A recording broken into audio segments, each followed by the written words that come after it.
Hello साथीहरू नमस्कार। आज चाहिँ म तपाईँहरूलाई तपाईँहरूले चलाउँदै गरेको कम्प्युटरमा टेम्परेचर कसरी हाई भएको छ हेर्नु होला।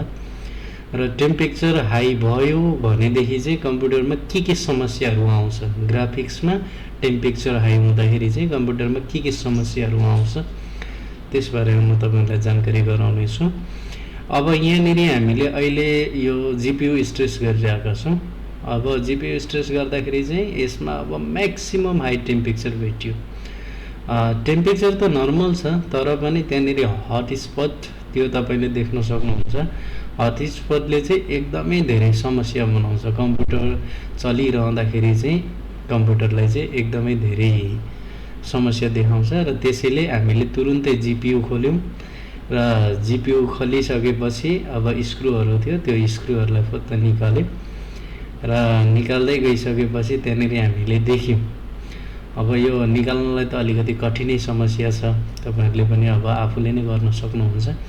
खोल्नलाई केही समय लाग्छ र खोलिसकेपछि अब त्यहाँनिर हेर्नुपर्छ अब कताबाट खुल्छ कताबाट खुल्दैन भन्ने कुरा चाहिँ हामीले हेर्नुपर्ने हुन्छ। अब यसलाई म थोरै अलिकति हेर्ने प्रयास गर्नेछु, कसरी खुल्छ, कुन तरिकाले खुल्छ भन्ने कुरा। र यो जिपियु खोलिसकेपछि त्यहाँनिर फ्यानको केबल थियो, त्यो केबललाई चाहिँ अब निकाल्नु पर्ने छ। तर निकाल्नको लागि धेरै कोसिस गरेँ, सजिलो भएन। र बिस्तारै बिस्तारै अब म र मेरो साथी भएर चाहिँ यो केबललाई निकाल्ने प्रयास गऱ्यौँ। अलिकति टाइट थियो, त्यसलाई निकाल्नलाई अलिकति गाह्रो भइरहेको थियो। अनि दुईजनाले कोसिस गरेर चाहिँ पछि सजिलै तरिकाले निकाल्न पनि सफल भयो। र यो केबल निकालिसकेपछि चाहिँ त्यहाँबाट यो केबल निक्लियो सजिलै। अब तीनवटा केबल, तीनवटा फ्यान छ, तीनवटा फ्यान भएकोले तीनवटा केबल। र हामीले त्यहाँनिर थर्मल प्याड देख्न सक्छौँ, एकदमै धेरै खराब भइसकेको र थर्मल पेस्ट पनि एकदमै ड्राई भइसकेको, राम्रोसँगले काम गर्न नसक्ने, जिपियु ओभर हिटिङ हुने। र त्यो भएकोले गर्दाखेरि अब म चाहिँ यो खोल्छु र त्यस पछाडि चिपसेटमा भएको जति पनि थर्मल पेस्ट छ त्यसलाई क्लिन गर्छु। र क्लिन गरिसकेपछि त्यसलाई चाहिँ क्लिन गर्नको लागि चाहिँ हामीलाई कन्ट्याक्ट क्लिनर चाहिन्छ र अनि सफ्ट खालको ब्रस चाहिन्छ। त्यसले चाहिँ मजाले सफा गरेर क्लिन गर्ने। र क्लिन भइसकेपछि त्यहाँनिर चाहिँ हामीले फेरि पम्पको सहायताले चाहिँ पम्प लगाउनु पर्ने हुन्छ। त्यो पम्पले हावा लगाउने र यसमा चाहिँ हामी यो MX4 थर्मल पेस्ट युज गर्छौँ। र सबैलाई मजाले अब म क्लिन गर्छु र क्लिन गरिसकेपछि चाहिँ मसँग चाहिँ एयर पम्प छ र त्यो एयर पम्पको सहायताले त्यसलाई म ड्राई बनाउँछु। र ड्राई बनाइसकेपछि अब यो चाहिँ ड्राई भयो। र यो ड्राई बनाइसकेपछि चाहिँ त्यहाँनिर हामीले चिपसेट हेर्न सक्छौँ कतिको क्लिन भयो भन्ने कुरा। त्यहाँनिर चाहिँ हामीले सर्लक्कसितले देख्न सक्छौँ। र यो चिपसेट एकदमै क्लिन भइसकेको छ। त्यसलाई थोरै टिस्युले पनि फेरि अलिकति क्लिन गर्छ र यसलाई हामी हेर्न सक्छौँ। भइसकेपछि अब त्यो हिटर साइडमा पनि एकदमै धेरै, हिसिङमा पनि एकदमै धेरै त्यो थर्मल पेस्ट चाहिँ ड्राई भइसकेको रहेछ। त्यसलाई हामी क्लिन गर्छौँ बिस्तारै ब्रसको सहायताले। ब्रस पनि लगाउँछौँ र त्यसको साथसाथै कन्ट्याक्ट क्लिनर प्रयोग गरेर हामी क्लिन गर्छौँ। र यो क्लिन भइसकेपछि त्यहाँनिर जति पनि भएको डस्टहरू हुन्छ त्यो डस्टलाई चाहिँ ब्रसको माध्यमबाट र ब्लरको माध्यमबाट चाहिँ हामी निकाल्छौँ।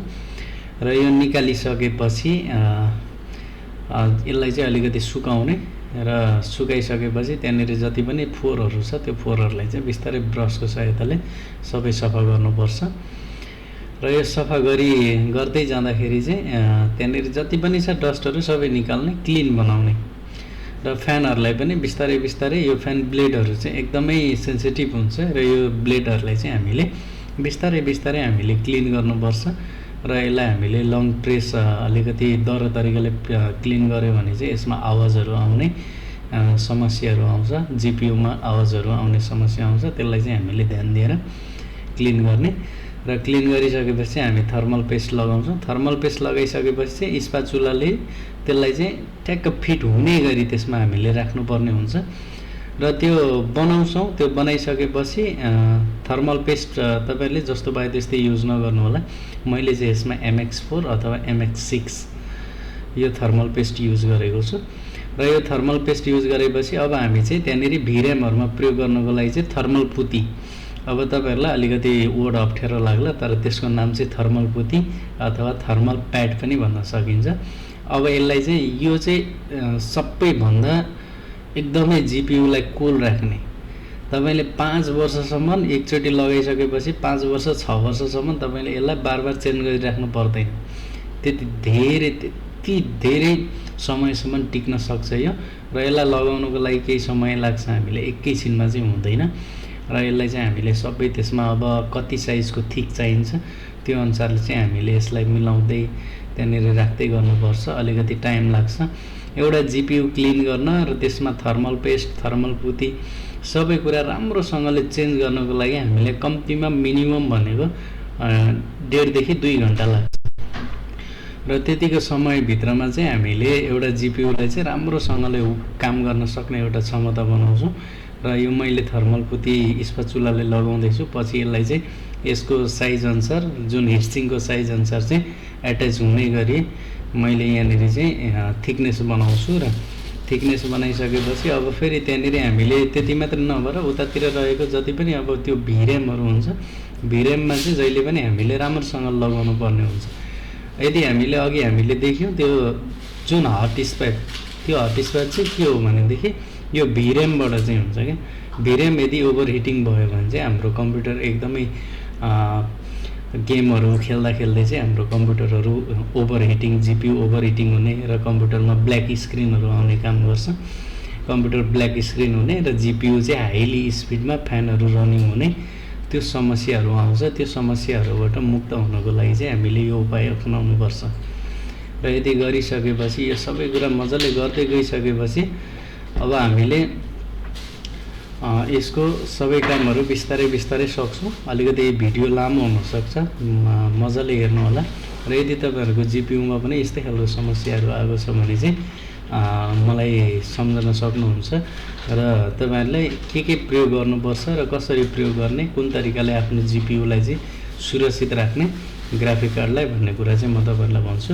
र अब यो हिटसिङमा चाहिँ उतापट्टि साइडमा चाहिँ हामीले थर्मल पुती फेरि पनि हामीले इन्स्टल गर्दैछौं, त्यो चाहिँ यो साइडमा लाग्ने हो। र त्यो भएकोले गर्दाखेरि सबै ठाउँमा जति पनि लाग्नुपर्ने ठाउँ छ त्यो ठाउँमा चाहिँ हामीले एकै खालको युज गर्नुपर्ने हुन्छ। तपाईले अब यहाँनिर चाहिँ थर्मल प्याड युज गर्नुभयो, अब जीपीयू कम्पनीबाट नयाँ ब्रान्डेड आउँदाखेरि चाहिँ त्यसमा ओरिजिनल भएर आएको हुन्छ। त्यो ओरिजिनललाई चाहिँ रिमुभ गरिसकेपछि तपाईले अरु जतिसुकै चेन्ज गर्नुभयो भने तपाईको जीपीयू राम्रोसँगले स्टेबल हुँदैन। त्यो भएपछि हामीले चाहिँ यसलाई चाहिँ सजिलो तरिकाले सबैभन्दा राम्रो र केही समय लामो समयसम्म टिक्न सक्ने तरिकाले चाहिँ हामीलाई अलिकति लगाउनु पर्ने भनेको यसमा थर्मल पुती हो। तपाईले थर्मल प्याड लगाउनु भयो भने चाहिँ तपाईको सेम समस्या नै आइरहन्छ। तपाईले आज चेन्ज गर्नुभयो, भोलि फेरि त्यसलाई चेन्ज गर्नुपर्ने बाध्यता हुन्छ। त्यसले गर्दाखेरि चाहिँ हामीले यो हिटसिङमा पनि लगायौं र हिटसिङमा लगाएपछि हिटसिङबाट यता पनि हिटसिङमा पनि हामीले थर्मल पेस्ट लगायौं। र तपाईले अहिले जीपीयू को टेम्परेचर हेर्न सक्नुहुन्छ। हामीले यो सबै रेडी गरिसकेपछि यति धेरै लो भयो र यो मात्रै नभएर उता पहिले हाम्रो 110 सम्मको हट स्पट गएको थियो। त्यो 110 सम्मको हट स्पट चाहिँ अहिले घटेर कतिमा आएको छ भने म्याक्सिमम 81 भनेको धेरै नै कम। र अनि हामी गेमहरु खेल्नको लागि कम्प्युटरको परफर्मेन्स एकदमै स्मुथ हुन्छ र लाइफ टाइम हामीले राम्रोसँगले चलाउनको लागि सक्छौं। यस्तै भिडियो हेर्नको लागि युट्युब च्यानललाई फलो गर्नु होला, लाइक गर्नु होला, सब्स्क्राइब